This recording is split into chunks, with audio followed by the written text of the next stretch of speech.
صلی اللہ علیہ وسلم.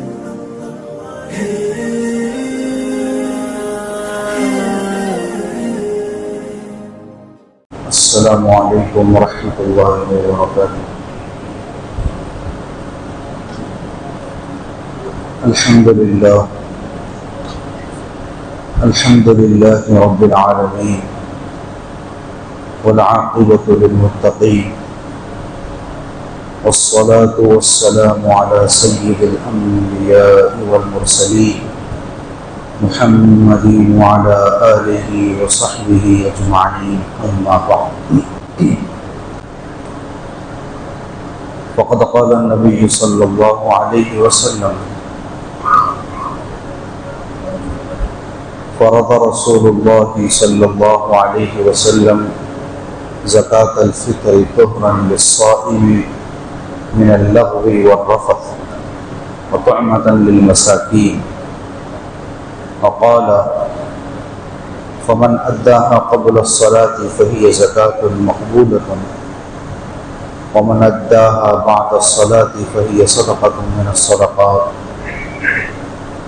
وقال عليه الصلاة والسلام صوم شهر رمضان معلق بين السماء والأرض لا ترفع له إلا بزكاة الفطر او كما قال عليه الصلاة والسلام. قابل احترام بزرگوں اور میرے معزز دینی و ایمانی بھائیوں،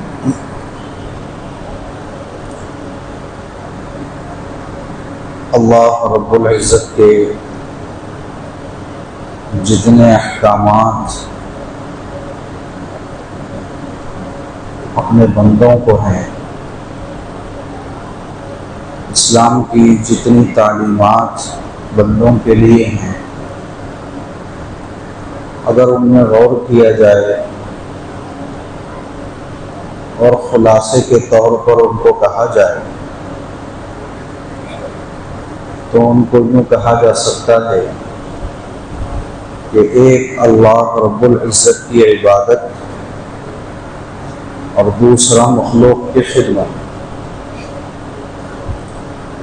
اللہ رب العزت کی عبادت کے لیے ہی اللہ نے تمام انسانوں کو پیدا فرمائی. وما خلقت الجن والانس الا ليعبدون، کہ میں نے جنات اور انسان کو محض اس لیے پیدا کیا کہ وہ میری عبادت کرے. اس کے ساتھ ساتھ اللہ رب العزت نے مخلوق کی خبرگیری کا بھی حکم فرمایا کہ مخلوق کی خدمت کرو. اگر تم ان کی خدمت کرو گے تو خالق مل جائے گا، اللہ رب العزت مل جائیں گے. چنانچہ بہت ساری صورتوں میں اللہ رب العزت نے مخلوق کی خدمت کو ذمے میں لگا دیا. چنانچہ یہ جتنے کفارات ہیں، فدیے ہیں، بہت سارے، ان میں اللہ رب العزت سب سے پہلے غلام آزاد کرنے کا حکم دیتے ہیں، پھر مسکینوں کو کھانا کھلانے کا حکم دیتے ہیں. حج کے موقع پر حج کے اعمال میں کوئی کمی آ جائے، دم واجب ہو جاتا ہے، قربانی واجب ہو جاتی ہے. اس کا مقصد بھی یہی ہے کہ مخلوق کو فائدہ ہو جائے. بہت ساری عبادات اللہ رب العزت نے اس لیے ذمے میں لگائیں کہ مخلوق کی خدمت ہو جائے، مخلوق کا فائدہ ہو جائے. حدیث میں آیا الخلق عیال اللہ، تمام مخلوق اللہ کا کنبہ. انہی میں سے ایک صدقہ فطر بھی ہے، جس کے مختلف نام ہیں. زکوٰۃ الفطر بھی اس کو کہا جاتا ہے، صدقۃ الفطر بھی کہا جاتا ہے. نبی کریم صلی اللہ علیہ وسلم نے اس کی مشروعیت کے دو مقصد بتائے. چنانچہ آپ صلی اللہ علیہ وسلم کے تعلق سے آتا ہے فرض رسول اللہ صلی اللہ علیہ وسلم زکاة الفطر طہرا للصائم من اللغو والرفث، کہ آپ صلی اللہ علیہ وسلم نے صدقہ فطر کو مشروع کیا۔ اس چیز کے لیے مشروع کیا؟ روزے دار کی صفائی کے لیے، روزے دار کی طہارت کے لیے مشروع کیا۔ کس چیز سے طہارت، کس چیز سے پاکی؟ من اللغو والرفث، بےہودہ باتوں سے، غلط باتوں سے۔ جب انسان روزے سے ہوتا ہے تو یقیناً وہ بہت سارے گناہوں سے بچ جاتا ہے، تقوی اس کے اندر آ جاتا ہے، ملکوتی صفت اس کے اندر آ جاتی ہے ایک حد تک۔ لیکن انسان پھر بھی انسان ہی ہے، وہ بشر ہے، غلطیاں ان سے ہو سکتی ہیں، چنانچہ بہت ساری کوتاہیاں ہوتی بھی ہیں۔ آپ صلی اللہ علیہ وسلم ارشاد فرماتے ہیں کہ جو صدقۃ الفطر ادا کرتا ہے، اللہ رب العزت روزے میں ہونے والی کوتاہیوں سے اس کو دور کر دیتے ہیں، پاک کر دیتے ہیں۔ اب وہ روزہ بالکل پیور انداز میں اللہ رب العزت کے پاس پہنچتا ہے۔ اسی طریقے سے ایک مقصد یہ بتایا طعمۃ للمساکین، اس کا ایک مقصد یہ بھی ہے کہ مسلمان عید کی خوشیوں میں غریبوں کو شریک کرے۔ وہ غریب جن کے پاس دن میں کھانے کو کھانا نہیں ہوتا ہے، نئے کپڑے پہننا تو درکنار، عید کے دن بریانیاں، شیر خورمہ بنانا تو ان کے لیے دور کی بات ہے، صرف پیٹ بھرنے کے لیے دو لقمے بھی بعض وقت میسر نہیں ہوتے، ایسی صورتحال ہوتی ہے۔ نبی کریم صلی اللہ علیہ وسلم نے فرمایا اگر تم صدقہ فطر ادا کرو گے تو ان مسکینوں کا فائدہ ہو جائے گا۔ یہ خوشی ایک گھر کی حد تک محدود نہیں رہے گی، چند افراد کی حد تک محدود نہیں رہے گی، تمام غربا مساکین عید کی اس خوشی میں شریک رہیں گے۔ چنانچہ یہ بڑا اہم مقصد ہے، اس مقصد کو سامنے رکھتے ہوئے دیکھنا ہے کہ صدقہ فطر کس کو دے سکتے ہیں۔ بہت مرتبہ پوچھا جاتا ہے کیا صدقہ فطر غیر مسلم کو دے سکتے ہیں؟ بہت سارے لوگ اپنے گھر میں کام کرنے والے مرد یا کام کرنے والی عورتوں کو جو کہ غیر مسلم ہوتی ہے ان کو صدقہ فطر دے دیتے ہیں۔ یاد رکھیے جمہور علماء، اکثر علماء اس بات کے قائل ہیں کہ صدقہ فطر غیر مسلم کو نہیں دے سکتے، کیونکہ صدقہ فطر کا مقصد ہی فوت ہو جاتا ہے۔ مقصد کیا ہے؟ طعمۃ للمساکین، کیونکہ عید آ رہی ہے، خوشی کا دن آ رہا ہے، غریبوں کے گھروں میں چولہے جل جائیں، وہ خوشی منا لے۔ خوشی کون مناتا ہے؟ غیر مسلم مناتا ہے، مسلمان مناتا ہے۔ خوشی تو مسلمان مناتا ہے، اور المساکین یہ خاص مسلمان مسکین اس سے مراد ہے۔ عربی کی گرامر کے حساب سے دیکھا جائے الف لام یہاں پر جو ہے وہ بتاتا ہے کہ مخصوص مساکین مراد ہے، ان کو دینا چاہیے۔ اور پھر اور زیادہ افسوس کی بات یہ ہے کہ بہت سارے لوگ صدقہ فطر کو اپنے خادمین و خادمات کو اجرت کے طور پہ دے دیتے ہیں، جو سحری میں اٹھانے والے کو اجرت کے طور پہ دے دیتے ہیں۔ یاد رکھیے وہ خالص عبادت ہے، وہ آپ کے ذمے میں ہے، اس کے ذریعے آپ کام نہیں نکال سکتے، آپ اپنی اجرت اپنی تنخواہ نہیں بچا سکتے اس کے ذریعے۔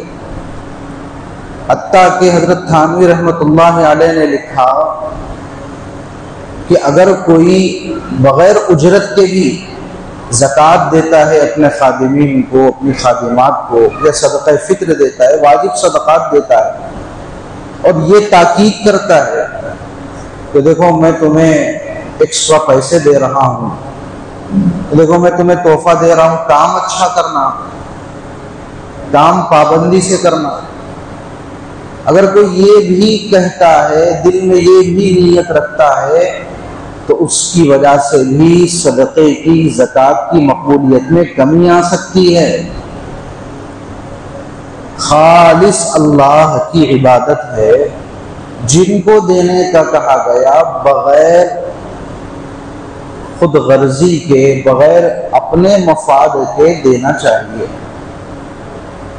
اسی طریقے سے ایک سوال یہ بھی ہوتا ہے، صدقہ فطر مدارس کو دے سکتے ہیں؟ یہ سب سے پہلی بات ہمارے پاس یہ اعلامیہ ہے کہ ہم مدارس کو دینے کے لیے ہمارے پاس صرف اور صرف زکوٰۃ اور صدقہ فطر ہی ہے۔ افسوس کی بات، ہم وہ 2.5% کے علاوہ، صدقہ فطر کے علاوہ، واجب صدقات کے علاوہ مدارس کے لیے دینا ہی نہیں چاہتے۔ اور اس سے بڑے افسوس کی بات یہ ہے کہ رمضان میں ہی دیتے ہیں۔ پورے ملک کے سفراء اپنے وطنوں کو چھوڑ کر، اپنی مساجد کو چھوڑ کر، اپنے علاقوں کو چھوڑ کر ادھر ادھر پھرتے ہیں، ان کی عبادتیں غائب، ان کے روزے پتہ نہیں کیسے گزرتے ہیں۔ اور بہت سارے تو علماء ہیں جن کی ضرورت ان کے علاقوں میں ہوتی ہے، لیکن وہ مجبور ہیں۔ کیوں؟ سب مسلمان رمضان ہی میں زکوٰۃ نکالتے ہیں، رمضان کے علاوہ پوچھو، بولتے ہیں ہم رمضان میں نکال دیتے ہیں، ہم رمضان سے زکوٰۃ ہماری نکل گئی۔ تم زکوٰۃ ہی پہ کیوں اکتفا کرتے ہو کہ اللہ کے لیے صرف 2.5% ہے تمہارے پاس،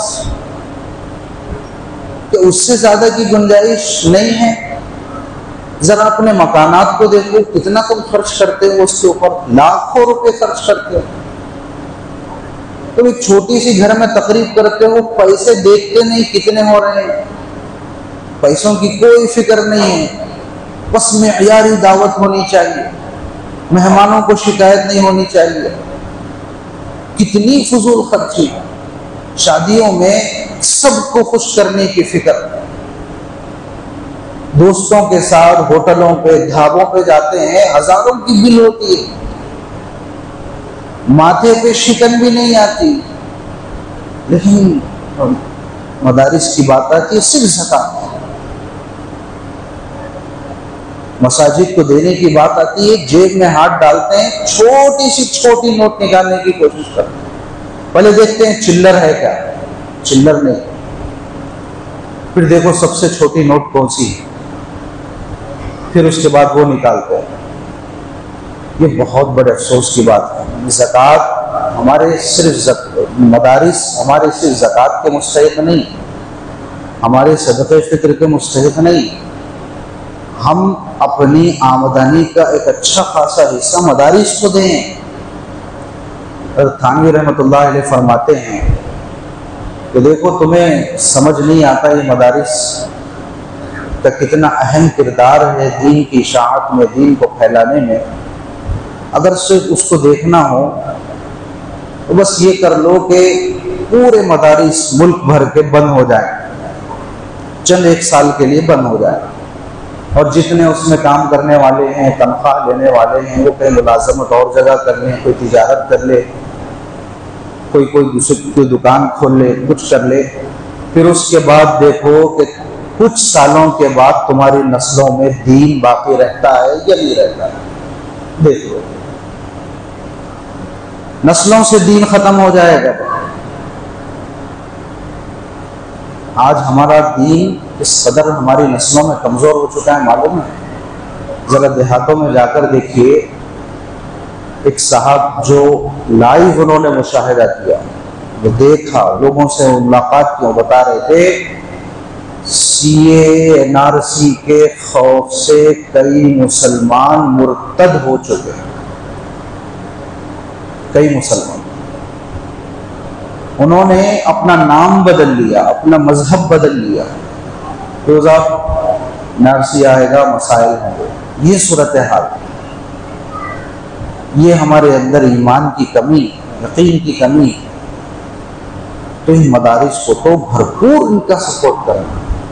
تو میں کہہ رہا تھا کہ صدقہ فطر مدارس کو دے سکتے ہیں، پوچھتے ہیں مدارس کو دے سکتے ہیں، زکوٰۃ دے سکتے ہیں، تو صدقہ فطر بھی دے سکتے ہیں، لیکن دینا صدقہ فطر بہتر نہیں ہے، زکوٰۃ دینا بھی اتنا بہتر نہیں ہے۔ اپنی جیب کے پیسے دو، نکالو، جتنے نکال سکتے ہو نکالو۔ صدقہ فطر دینا بہتر کیوں نہیں ہے؟ صاحب وہ عید کی خوشی میں غریبوں کو شریک کرنے کے لیے صدقہ فطر ہے، مدارس کو دے گی۔ ابھی تو چھٹیاں چل رہی ہیں، اب بچے آئیں گے چھٹیوں کے بعد، ان کے اوپر پیسے خرچ ہوں گے، مقصد حاصل نہیں ہوتا ہے، وقت سے صدقہ فطر ادا ہو جاتا ہے، اسی لیے مدارس کو دینا بہتر نہیں ہے۔ الغرض صدقہ فطر بہت بڑی عبادت، بلکہ نبی کریم صلی اللہ علیہ وسلم ارشاد فرماتے ہیں کہ جس کے ذمہ صدقہ فطر واجب ہے وہ ادا نہیں کرے گا تو اس کا روزہ بھی مقبول نہیں ہوگا۔ فرمایا صوم شہر رمضان معلق بین السماء والارض، رمضان کے روزے آسمان اور زمین کے درمیان معلق ہوتے ہیں، لٹکے رہتے ہیں۔ لا يرفع له الا بصدقۃ الفطر، کہ اللہ کے پاس اس وقت تک نہیں پہنچائے جاتے جب تک کہ صدقہ فطر کو ادا نہ کیا جائے، اسی لیے خوش دلی کے ساتھ صدقہ فطر ادا کرے، اور بلکہ صدقہ فطر ادا کرنے کا فائدہ صرف آخرت میں نہیں ہوگا، دنیا کے اندر بھی ہوگا۔ علماء کرام نے باضابطہ لکھا ہے وفی اخراجها قبول الصوم والنجاح والفلاح والنجاة من سکرات الموت وعذاب القبر، کہ صدقہ فطر ادا کرنے سے نہ صرف روزہ مقبول ہوتا ہے بلکہ زندگی آسان ہو جاتی ہے، زندگی کے معاملات آسان ہو جاتے ہیں، کامیابیاں مقدر ہو جاتی ہیں۔ کتنے لوگ ہیں انہوں نے نئی نئی تجارت شروع کی، چاہتے ہیں کامیاب ہو جائے تجارت میں، کتنے طلبہ ہیں جو اپنی تعلیمی میدان میں کامیاب ہونا چاہتے ہیں، تو کامیابی کے لیے صدقہ فطر۔ اور پھر فرمایا وَالنَّجَاةُ مِن سَكَرَاتِ الْمَوْتِ، موت کی سختیوں سے نجات ملتی ہے۔ موت کی سختی کیا چیز ہے؟ بزرگان دین فرماتے ہیں کہ موت کی سختی آرے کی کاٹ اور قینچی کے چیر سے بھی زیادہ سخت۔ کیوں؟ وجہ اس کی ہے کہ جسم کے اوپر کہیں ایک حصے میں زخم لگتا ہے، تکلیف ہوتی ہے۔ کیوں تکلیف ہو رہی؟ کیونکہ اس حصے میں جتنی روح ہے اس روح کو تکلیف پہنچی، پوری روح کو نہیں، اس روح۔ اور کیسے پہنچی؟ پہلے جسم کو پہنچی، پھر روح کو پہنچی، ڈائریکٹ جسم کو روح کو نہیں پہنچی۔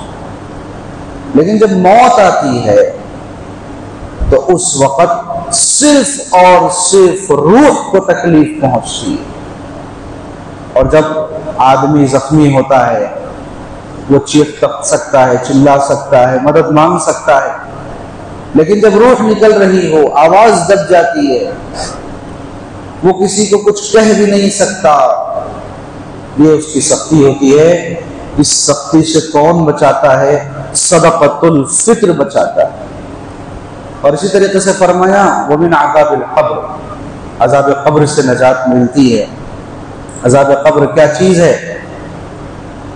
نبی کریم صلی اللہ علیہ وسلم فرماتے ہیں، آپ صلی اللہ علیہ وسلم کے تعلق سے آتا ہے ہر نماز کے بعد عذاب قبر سے پناہ مانگتے تھے۔ قرآن سے بھی اس کا ثبوت ملتا ہے، بعض لوگ انکار کرتے ہیں، افسوس کی بات ہے۔ سنعذبهم مرتين ثم يردون الى عذاب النار، یعنی 2 مرتبہ عذاب دیا جائے گا، پھر دوزخ کے عذاب کی طرف لوٹایا جائے گا۔ مفسرین فرماتے ہیں 2 مرتبہ کون سا عذاب؟ ایک دنیا میں اور ایک قبر میں، پھر اس کے بعد آخرت میں دوزخ کا عذاب۔ آپ صلی اللہ علیہ وسلم نے مختلف قسم کے عذابات ذکر کیے کہ جب بندہ قبر میں جاتا ہے اور سوال و جواب میں ناکام ہو جاتا ہے تو کیا کرتے ہیں؟ فرشتے قبر کو تنگ کر دیتے ہیں، اور ایک حدیث میں آتا ہے لوہے کے ہتھوڑے سے مارا جاتا ہے، اور کیسا ہتھوڑا ہوتا ہے کہ اگر پہاڑ پر مارا جائے تو وہ ریزہ ریزہ ہو جائے، آگ کی فرش بچھا دی جاتی ہے۔ اگر اس عذاب قبر سے بچنا ہے تو صدقہ فطر کا اہتمام کرنا ہے۔ صدقہ فطر کس کے اوپر واجب ہے؟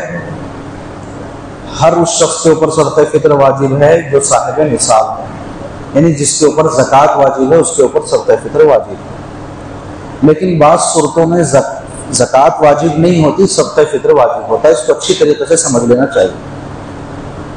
زکوٰۃ اس وقت واجب ہوتی ہے جب آپ کے پاس 52.5 تولے چاندی، نقد، کیش یا سامان تجارت اور اسی طریقے سے سونا آپ کے پاس آ جاتا ہے، 1 سال گزر جاتا ہے اور آپ جو قرضے وغیرہ ہوتے ہیں اس کو مائنس کر لیتے ہیں، تو 1 سال کے بعد میں اگر 52.5 تولے چاندی کی مالیت آپ کے پاس ہوتی ہے ان چاروں مال میں سے، تو زکوٰۃ آپ کے اوپر واجب ہے۔ صدقہ فطر بھی اس صورت میں بھی واجب ہوتا ہے، اور اس صورت میں بھی واجب ہوتا ہے جبکہ آپ کے پاس سونا نہیں ہے، چاندی نہیں ہے، کیش نہیں ہے، تجارت کا سامان نہیں ہے، آپ کی کوئی دکان نہیں ہے کہ تجارت کا سامان، لیکن آپ کے پاس ایکسٹرا گھر میں سامان رکھا ہوا ہے، 2 گاڑیاں آپ کے پاس ہے، ایک ہی گاڑی استعمال میں آتی ہے، 2 گھر ہے، ایک ہی گھر استعمال میں آتا ہے، دوسرا بیچنے کے لیے بھی نہیں ہے، رہنے کے لیے ہے، لیکن ابھی کوئی رہتا نہیں اس سے، بہت سارے استعمالی کپڑے ہیں، تو اگر یہ 52.5 تولے کی مالیت کو پہنچ جائیں تو زکوٰۃ واجب ان پہ نہیں ہوتی، کیونکہ یہ گروئنگ ویلتھ نہیں ہے۔ زکوٰۃ جو واجب ہوتی ہے مال نامی پہ، سونا گروئنگ ویلتھ ہے، اس کی قیمت بڑھتی ہے، چاندی اس کی قیمت بڑھتی ہے، سامان تجارت، کیش ان کی مالیت بڑھتی ہے، لیکن رکھی ہوئی گاڑی کی مالیت نہیں بڑھتی، کپڑوں کی مالیت نہیں بڑھتی۔ تو یہ جو سامان ہے ان کے اوپر زکوٰۃ تو نہیں ہے، لیکن صدقہ فطر ضرور واجب ہے۔ ایسے ہی صدقہ فطر میں 1 سال گزرنے کی شرط نہیں ہے۔ اس اعتبار سے بہت سارے خوشحال گھرانوں کے اوپر صدقہ فطر واجب ہو جاتا ہے، ان کو ادا کرنا چاہیے، اور صدقہ فطر جو واجب ہوتا ہے اپنی طرف سے، اپنی نابالغ اولاد کی طرف سے ادا کرنا ہے۔ بیوی کی طرف سے اگر ادا کریں تو بہتر ہے، ادا کر سکتا ہے، اور اپنے بالغ اولاد کی طرف سے بھی ادا کر سکتا ہے، اسی طریقے سے زیر کفالت چھوٹے بھائی بہن ان کی طرف سے بھی ادا کر سکتا ہے۔ اچھا ایک بات یاد رکھیں، زکوٰۃ بھی بیوی کی طرف سے دے سکتا ہے، اپنے جو ہے والدین کی طرف سے، کسی کی طرف سے بھی دے سکتا ہے، لیکن زکوٰۃ میں اجازت لینی پڑتی ہے کہ بھائی میں آپ کی زکوٰۃ ادا کروں، ان کو اطلاع دینے کے بعد، اجازت کے بعد زکوٰۃ دے سکتے ہیں۔ لیکن صدقہ فطر میں گنجائش ہے کہ آپ کے زیر کفالت جو ہیں، چاہے وہ بیوی ہوں، بالغ اولاد ہوں، بھائی بہن ہوں، ان کو آپ بغیر اطلاع کے بھی، بغیر اجازت کے بھی آپ صدقہ فطر دے دیں تو صدقہ فطر ادا ہو جائے گا۔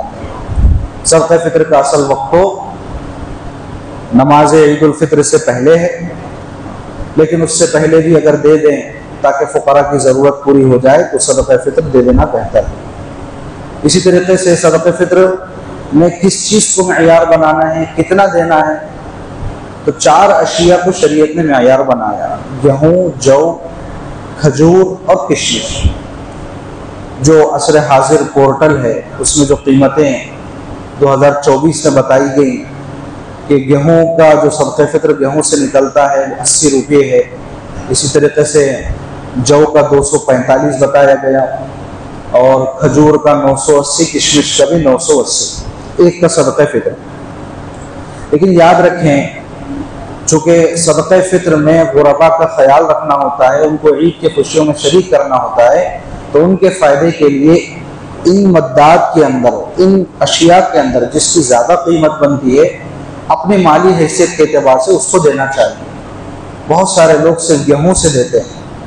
نبی کریم صلی اللہ علیہ وسلم نے یقیناً گیہوں کے اندر نصف صاع رکھا ہے، 1.25 کلو کا اعتبار کیا، باقی میں 3.5 کلو، 1 صاع کا اعتبار کیا۔ اس کی وجہ یہ تھی کہ اس وقت گیہوں مہنگا تھا، حجاز کے اندر گیہوں کی پیداوار نہیں تھی، اسی لیے آپ صلی اللہ علیہ وسلم نے اس کو کم کر دیا۔